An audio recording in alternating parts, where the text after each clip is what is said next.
Welcome back to the deep dive. It is really good to have you here with us. Great to be here. Today, we are going to tackle a feeling that I think, honestly, I know every single person listening has had at some point. Oh, yeah. This one's universal. It's that specific sinking suspicion you get when you're, I don't know, doom scrolling at 11 p.m. or you're looking at the price of groceries or watching a press conference that just feels off. It's that feeling that the world is a bit broken.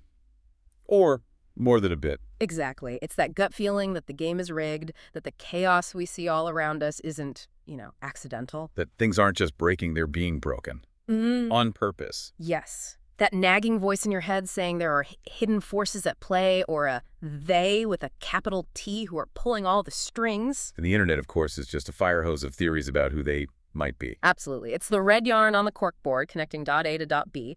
But today, based on this incredibly dense stack of research you've brought to the table, we're going to do something a little different. We're going to step back from the corkboard. We're going to put the red yarn down for a bit. We aren't going to look for the who. We aren't going to name names or expose a secret society. Not today. We are going to ask a much harder question, and honestly, it's a question that makes my brain hurt a little bit just thinking about it. What if looking for a who is actually a trap? What if that search for a villain is the very thing that prevents us from seeing the what and the how? That's the mission, right? That's the whole point of this deep dive. That's the core mission. We have a stack here that is, well, it's all over the map in the best way. It ranges from cognitive psychology. We've got heavy hitters like Gilovich and Lewandowski, all the way to political philosophy from, Hobbes and Hannah Arendt. And network science, systems theory. It's a lot. It is, but what we're going to find, if we follow the thread, is that the architecture of control isn't usually a secret plot discussed in a dark room by guys smoking cigars. That's the movie version. That's the movie version. The reality is actually something much more fundamental and, in some ways, I think, much more overwhelming. It's the difference between a villain you can punch in the face and, I don't know, gravity. You can't fight gravity. It's just there. That's a perfect analogy. You can't reason with it. But before we get into the heavy philosophy, let's start with the hook here. Why is a secret plot, a conspiracy theory, so often more comforting than the truth? Because intuitively, you'd think believing that a secret evil cabal is running the world would be terrifying. It sounds like a horror movie, right? Exactly. It should be the scariest possible scenario. You would think so. Yeah. It seems completely counterintuitive to want to believe in a villain. But just for a second, consider the alternative. If there is a secret plot, what does that imply? That there's a plan, a blueprint. There's a plan. There is someone in charge. If there's a villain, there's a logic. There's cause and effect. Now, if you take away the plot, what are you left with? Just randomness. Yes. Utter chaos. A world where bad things happen for no reason at all. A world where suffering is completely arbitrary. And that, for most people, is psychologically intolerant. Okay, right. If there's a villain, at least the world makes sense. There's a narrative structure. You've got good guys, bad guys, a conflict.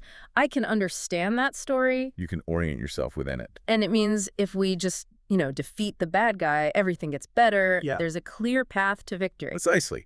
And this leads us to the high-level thesis for our discussion today. We are going to explore how these foundational human behaviors, and I mean really basic things like organizing ourselves into groups, managing resources like food and water, creating hierarchies. The building blocks of society. The absolute building blocks. We're going to see how they are neither secret conspiracies nor are they harmless accidents. They are predictable patterns of human limitations scaling up. Okay. Predictable patterns of human limitations scaling up. That is a heavy phrase. I feel like we're going to need to unpack that significantly over the next hour. Oh, we will. And to do that, we're going to introduce a concept right at the top that we'll keep coming back to. I'm calling it causal inversion. Causal inversion. Okay. This is crucial to understanding everything we discussed today. Usually when we feel controlled, when we see a system that feels oppressive, we think they did this to control us. We assume intent. Malicious intent. We assume the intent came first. The reality, which we'll see through these sources, is often the exact opposite. It's we built systems to survive, and those systems grew too complex for us to manage. The control is an emergent property, an unintended consequence. So we aren't the victims of a master plan. We are, in a weird way, the victims of our own scaffolding. The thing we built to hold us up is now trapping us. In a way, yes. We are going to move from what some of the sources call tinfoil hat speculation to rigorous intellectual scaffolding. We're going to build a framework to see the world differently. Sounds good. Let's start with the foundation then. Part 1. The glitch in the machine.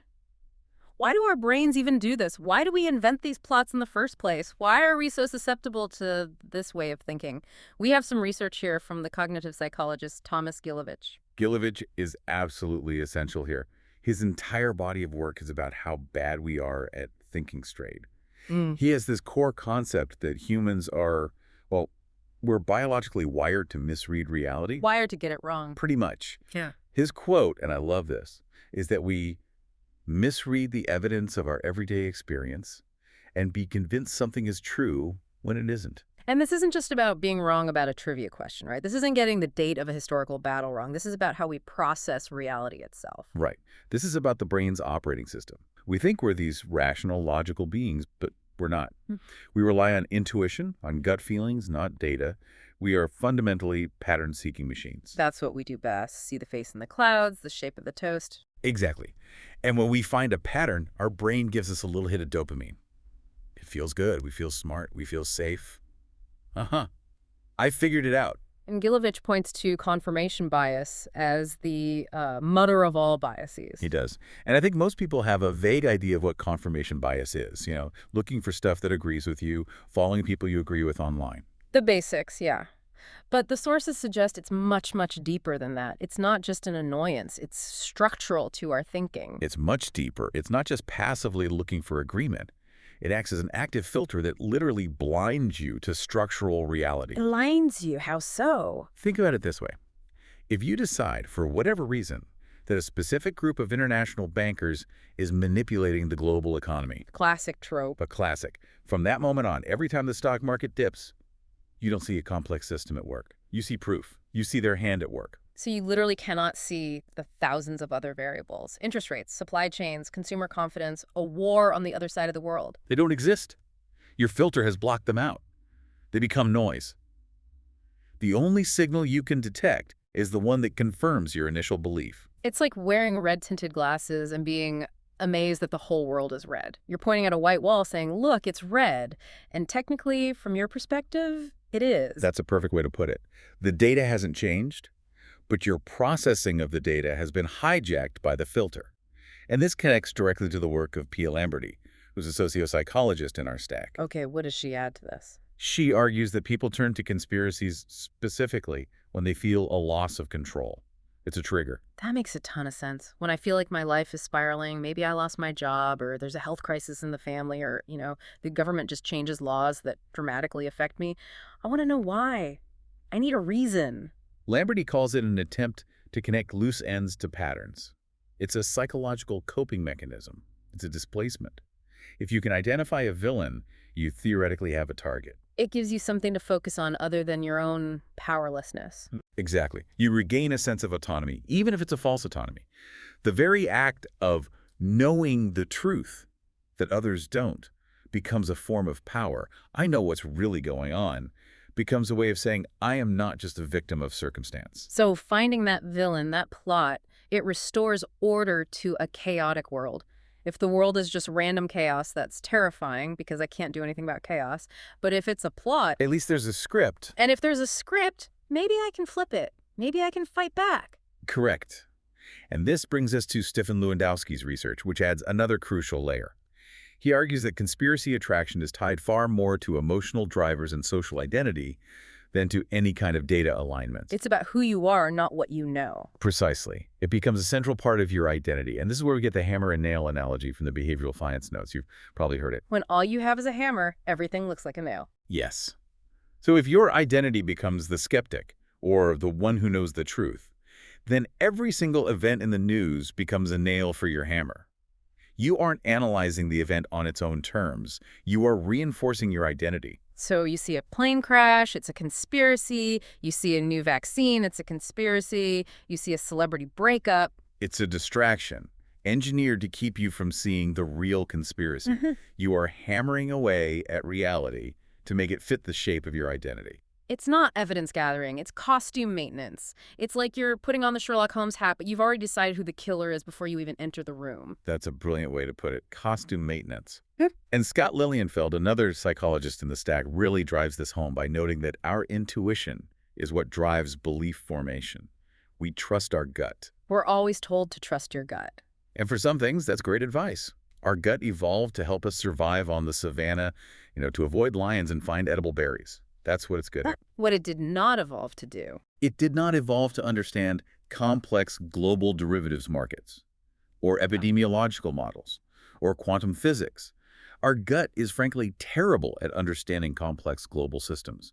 It wants a simple, immediate cause and effect story. So just to recap this first part, we have a brain that's hardwired to crave patterns, an emotional need for control when things get chaotic, an identity that can get wrapped up in being a skeptic, and a gut that oversimplifies everything because it thinks we're still hunting antelopes. That is a potent cocktail. It's a recipe for seeing plots where there are none. It's like we're biologically programmed to be conspiracy theorists, at least to some degree. It creates the spark. The psychology, the biology creates the initial spark of belief. But for that spark to become a wildfire, you need a mechanism to spread it. You need an environment that fuels it. And that's a perfect transition. That brings us to part 2, the viral engine. How do these false patterns, these sparks, scale up into these massive society-altering phenomena? We have some research here from Sander van der Linden on misinformation. Van der Linden's work is fascinating because he reframes the whole conversation. He argues that we should stop thinking about misinformation as just wrong facts. So it's not like a mistake in a textbook. No. He says we should treat it like a virus.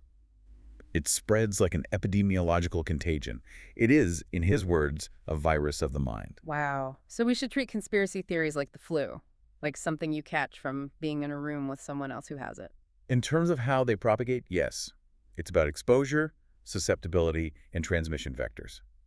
The sources include a huge cascade analysis from a major university that looked at how information spreads online. And what did they find? They found that conspiracy content and other forms of misinformation spread wider, deeper, and longer than factual scientific information. Every single time. It wasn't even close. Why? Why is that? Is it just because it's juicier? Is it just that gossip travels faster than truth? That's part of it. The data shows that this kind of content uses far more emotional and negative language.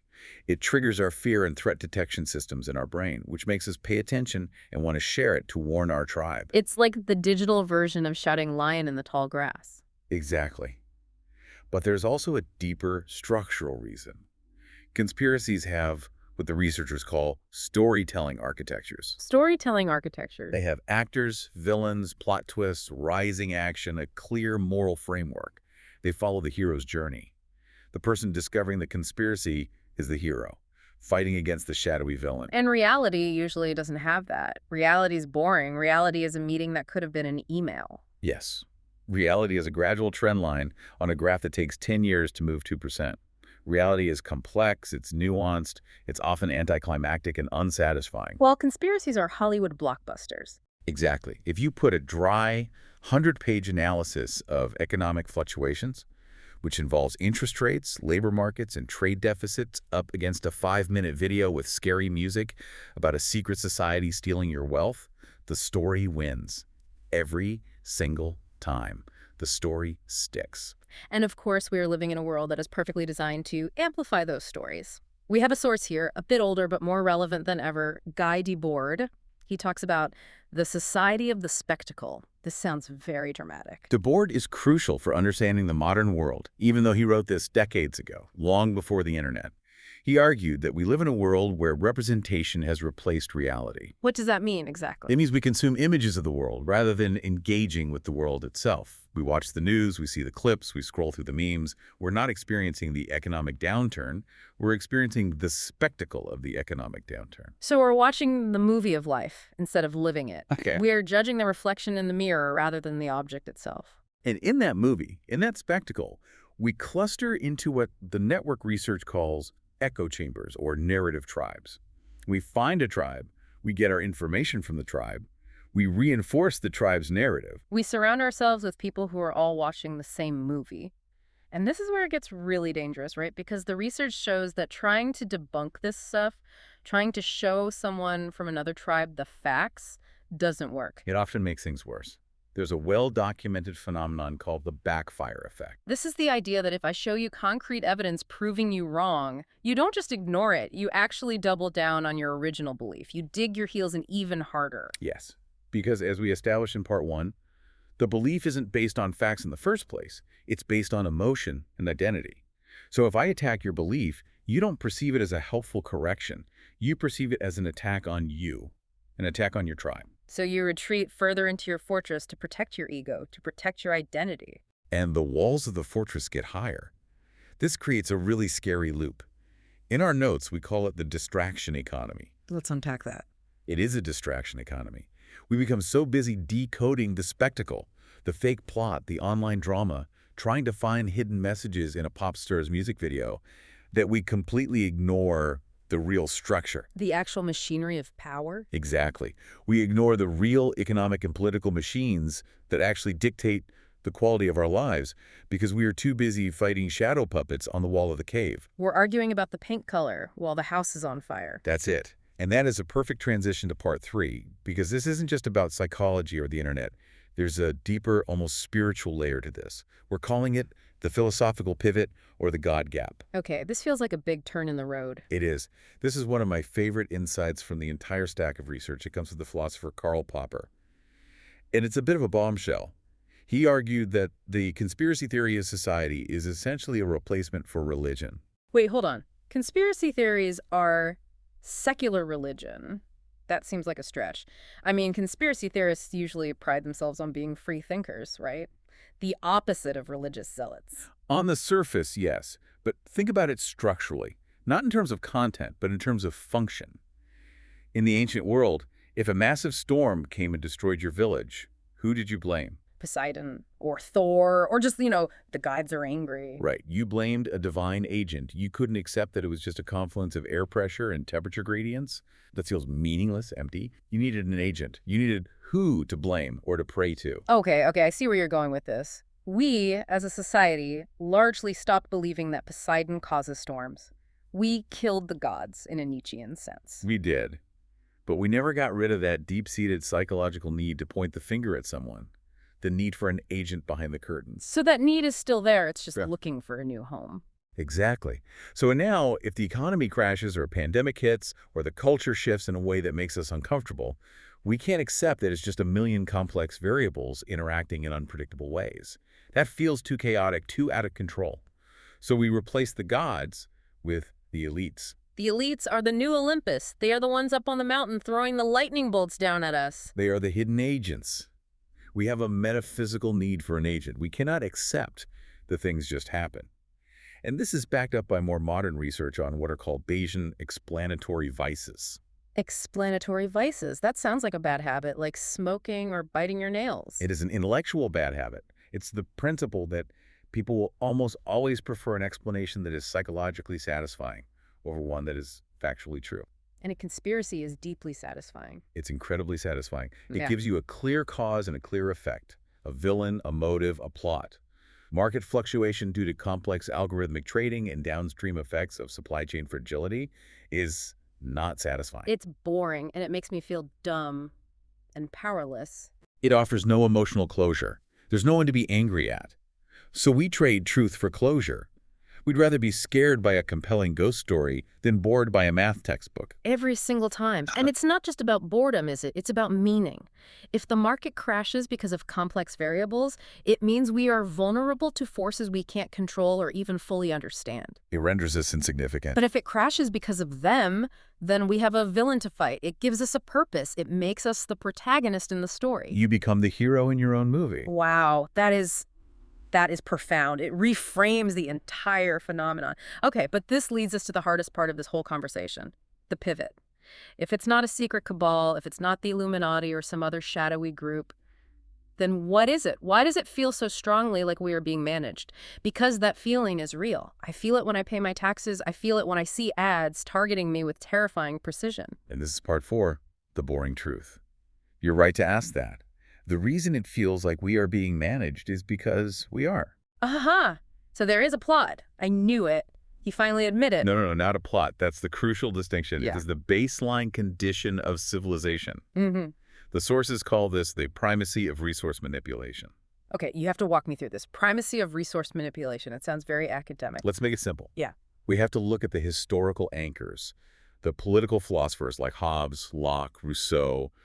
Thomas Hobbes, most famously, wrote that life in a state of nature without coordination or a system is nasty, brutish, and short. Total chaos. Everyone fighting everyone else for survival. So we created systems. We created the Leviathan, the state, the structure, to stop us from killing each other over berries and water sources. We built a fence so we wouldn't have to murder our neighbor. Essentially, yes. And what is a fence? It's a form of control.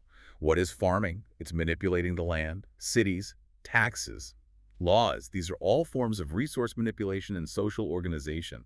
And here's the key. Yeah. They came first. So, long before we had iPhones or the internet or surveillance cameras, we had already made a collective decision to manage and control the world and each other. Yes. And this is the causal inversion we talked about right at the start. It's so important. When people see, I don't know, weather patterns changing due to geoengineering experiments, they think they invented this technology to control us. The intent was control. That's the assumption. But the reality is we have always manipulated our environment to survive. We've irrigated deserts, we've dammed rivers. Technology just extended the reach and the power of that manipulation to an unbelievable degree. So the control isn't the primary goal. It's the inevitable side effect of trying to organize 8 billion people on a finite planet. Exactly. The negative outcomes, the feeling of being trapped, the loss of autonomy are side effects of systems that were originally designed for survival and optimization. We built a machine to harvest wheat more efficiently, and now that machine dictates our work schedule, our debts, our lives. There is a quote from Marx in the notes here that fits this perfectly. He says, political economy replaces life and humanity with money and wealth. That is the quintessential structural critique. Marx wasn't arguing that a few evil men in top hats were laughing in a secret room. He was saying the system itself, the logic of capitalism, follows the logic of profit and resource optimization. It is an impersonal force. It doesn't care about your feelings. It doesn't care about the environment. It doesn't care about your well-being. It just follows its own internal mathematical logic. So the machine is just doing what the machine was built to do. Yeah. Optimize for its own goals.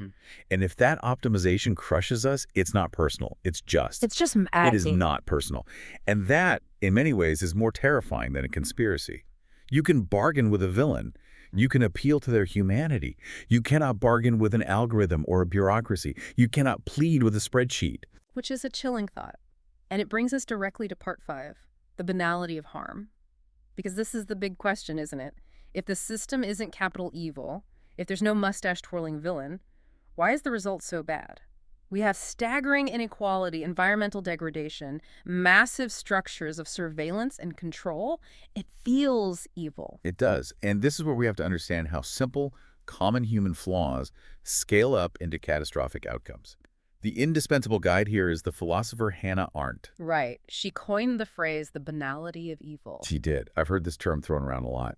It's usually associated with the trials of Nazi war criminals after World War II. Yeah. Specifically, Adolf Eichmann. She was covering his trial, right? Yes, and she was shocked. She expected to see a monster, a demonic figure, but what she saw was a bureaucrat. A boring, pathetic little man. His defense was that he was just a good organizer. He was just trying to do his job efficiently. Just following orders. Exactly. And her profound insight was that the greatest harms in the world don't come from monstrous hate. They arise from thoughtlessness, from a failure to think.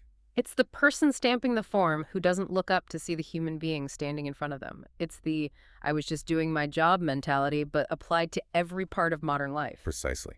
And when you scale that thoughtlessness up to millions of people in vast systems, corporations, governments, armies, you get systems that destroy lives without anyone technically wanting them to. No one wakes up and says, my goal today is to destroy the Amazon rainforest. No, they say, I need to maximize quarterly returns for my shareholders, and the most efficient way to do that is to clear this land. And everyone in the chain does their little thoughtless part, and the end result is a catastrophe. It's banal, it's boring, and it's deadly. We also have Robert Michels in the stack and his iron law of oligarchy. That sounds very intense, iron law. It's a fundamental sociological principle. It states that any complex organization, no matter how democratic or egalitarian it starts out, will naturally and inevitably trend toward being run by a small elite group, an oligarchy. It's a gravity. It just pulls it in that direction. It's just like gravity. If you organize 1,000 people into a club, eventually a small group will take charge just to make decisions efficiently. Because you can't have a committee of 1,000 people deciding where to order lunch. You'd starve to death before you picked a restaurant. Right. It's a matter of logistics. But over time, that small group gains power, they develop their own interests, and they start to protect their power. It's not a secret plot to take over. It's a predictable outcome of sociology. It just happens. It just happens. Yeah. Then you add Garrett Hardin's Tragedy of the Commons into the mix. Another classic. Everyone trying to do what's best for themselves ends up ruining it for everyone else. The logic of individual optimization creates collective destruction, organically. If every fisherman tries to catch the most fish to feed their family, a perfectly rational and noble goal on its own, the entire ocean collapses and everyone starves. No one wanted to kill the ocean, but the system of individual optimization ensured that it would happen. And then, of course, we have the Stanford prison experiment. Zimbardo. This one is famous, maybe infamous. It is, and it's controversial, but the core lesson is still relevant here. Zimbardo showed that if you put ordinary, psychologically stable, flawed human beings into positions of unchecked control, But abusive behavior emerges. It just appears out of the situation itself. the situation creates the villain. You give an ordinary college student a uniform and a nightstick, and within days, they start acting like a tyrant. It wasn't that he hired a bunch of secret sadists. No. Situational power unlocked the internal potential for abuse that was already there. It's not some external corruption that seeps in. It's an internal potential that is unlocked by the structure, which suggests, terrifyingly, that the capacity for control and abuse is latent in all of us, just waiting for the right structure to unleash it. This reminds me of that great line from Immanuel Kant. Out of the crooked timber of humanity, no straight thing was ever made. I love that quote. It's the perfect summary for this entire section. We cannot build perfect, straight, equitable systems because we are not perfect, straight, equitable bricks. We are crooked timber. And when you build a skyscraper out of crooked timber, it's going to lean, it's going to creak, it might eventually collapse. And that isn't a conspiracy by the architect, it's just the fundamental nature of the material he had to work with. That's the banality of harm. This leads us to a pretty sensitive topic, but one we absolutely have to address because it's in the sources and it's a huge part of modern conspiratorial thinking. Part 6, Structural Pathology, Population, and Power. Right. There's a lot of fear out there, a lot of theories that they are trying to control the population. It's a massive theme. So how do we look at something like population control without the tinfoil hat? How do we discuss this idea without falling back into the simple villain trap? We have to apply the same structural lens we've been developing. We have to see it as the predictable, though not excusable, result of flawed humans trying to organize very, very large groups of people. Okay, where's our anchor for this? Our anchor is a French philosopher and sociologist named Jacques Ellul. He wrote extensively about propaganda. But for him, propaganda didn't just mean lies or political advertising. He saw it as a sociological necessity of modern life. A necessity. That sounds dark. It is dark. He meant that in a complex technological world, you need to integrate people into the system. You need them to follow the rules, pay their taxes, stop at red lights, buy the right products, think in certain ways. Propaganda, in its broadest sense, is the entire suite of tools used to stabilize the system. So it's the oil in the engine. It keeps all the gears from grinding against each other and seizing up. A perfect metaphor. And this is the verdict that emerges from our source stack. Population shaping, or control, is not benign. Let's be very clear about that. It produces domination, it produces identity reduction, it produces coercion, but it is structural, not conspiratorial. It creates hierarchy and distortion because that is what power does when it's filtered through our inherent human limitations. Exactly. If you give a small, flawed group of humans the task of managing 1 billion people, they will inevitably try to shape that population to make it easier to manage. They will simplify, they will categorize, they will suppress dissent, they will encourage certain behaviors and discourage others. Not because they are demons in a secret lair. But because they are system managers trying to maintain the structure. They are trying to keep the lights on, keep the machine running, and that is the most efficient way they know how. It's the iron law of oligarchy all over again. The people at the top are just trying to keep the system from collapsing, and sometimes, from their perspective, that means crushing the people at the bottom who are making things difficult. It is. And recognizing this distinction is absolutely crucial. Because if you think the problem is just a few bad guys, you think you can solve it by just swapping them out for good guys. But if it's the structure itself that produces these outcomes, When swapping the people won't change a thing. The new good guys will be forced to make the same bad decisions as the old ones because the structure demands it. The crooked timber will still build a crooked house. that is deeply heavy. So we're stuck in a machine made of crooked timber, run by thoughtless bureaucrats, fueled by our own cognitive biases. Mm. Is there any way out? Or is this just the most depressing deep dive we've ever done? There is a way out, I promise. Hmm. But it is not easy, and it requires a complete and total shift in perspective. And that is our final section, part 7, the holistic exit. Okay, I'm ready. Let's get to the solution. How do we fix our viewpoint? The expert synthesis here, pulling from philosophy, physics, and spiritual traditions, is that the root of the conspiracy mindset, and in fact the root of the structural problem itself, is what we can call a false metaphysics of separateness. Separateness. That sounds very zen. What does it mean? It means we walk around with a deep, unexamined assumption that we are separate from everything else. We think we are separate from the system. We look at the economy, the government, the environment as things out there happening to us. We view ourselves as isolated islands. We have a quote here from the Zen master Thich Nhat Hanh. He says, "We are here to awaken from the illusion of our separateness." And we also have David Bohm, who is a quantum physicist. He talks about wholeness and the implicate order. He argues that our perception of fragmentation of things being separate is an illusion created by our limited minds. In reality, the universe is one continuous, unbroken system. And conspiracy thinking is the ultimate example of that fragmented thought. The ultimate. It's fragment thought. It's trying to connect dots that are already part of the same canvas. It's like treating the finger as a separate entity from the hand it's attached to. So instead of trying to draw these frantic red lines between point A and point B to find a secret plot, we need to zoom out and realize that A and B are just two different waves in the exact same ocean. Precisely. The philosopher of systems, Gregory Bateson, always asks the question, what is the pattern that connects? Not who is the villain to blame, but what is the underlying pattern we are all a part of? Another thinker, Jan Smuts, called this holism, the idea that the universe has a tendency to create wholes that are greater than the sum of their parts. Okay, so this is a beautiful philosophical idea, but what does this mean practically? For the listener right now who feels completely overwhelmed and powerless, how does awakening from separateness help? It leads to what we could call systemic empathy. Instead of looking for a bad guy to blame, we need to turn our gaze inward and look at the relationships and structures that we ourselves participate in every single day. We are not just victims of the system, we are active parts of it. We are cogs in the machine. We feed it. We participate in D-board spectacle every time we scroll. We consume the resources that drive the tragedy of the commons. We follow the rules of the thoughtless bureaucracy. That is a very, very tough pill to swallow. It is so much easier to be a righteous victim. It's so much easier to say, they did this to me. It is infinitely easier. But being a victim leaves you powerless. Recognizing that you are an integral part of the system is the first step to regaining your agency. It moves us beyond the simplistic, dead-end logic of us versus them. So to fix the world, we don't need to expose the truth about a secret group. We need to awaken to the structural flaws in how we organize resources, power, and ourselves. We need to see that the chaos out there is a direct reflection of our collective internal imperfection. It is much, much harder work than just blaming villain, but it's the only work that actually leads to understanding reality and maybe, just maybe, changing it for the better.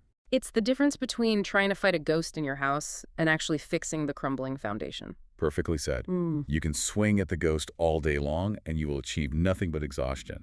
Fixing the foundation is hard, sweaty, unglamorous work, but it's the only thing that actually keeps the house standing. All right, we have covered a massive amount of ground today, from our own cognitive biases to viral misinformation, from the banality of bureaucratic evil to the spiritual necessity of holism. It's been a journey from fear to understanding, I hope. I think so. Before we go, as always, I want to leave the listener with one final provocative thought to chew on. We've unpacked this entire architecture of control. What's the single biggest takeaway? Here's the thought I want to leave you with. It's a provocation based on everything we read today. If we stop looking for the men behind the curtain, if we stop searching for that shadowy they, we are forced to look in the mirror. Oh, wow. The chaos of the world, the injustice, the confusion, the feeling of being controlled isn't a plot against you. It's a reflection of our collective imperfection. We built this, all of us, together, out of our own crooked timber. That is both terrifying and, in a strange way, incredibly empowering. It puts the responsibility and therefore the power back in our hands. So a final question for everyone listening is, are you ready to trade the psychological comfort of a scary story for the difficult complexity of the real world? That is the question. Thank you for joining us on this deep dive. It's been a real mind bender. It's always a pleasure. Take care of yourselves and keep questioning, but maybe, just maybe, question your own brain first. We'll see you next time.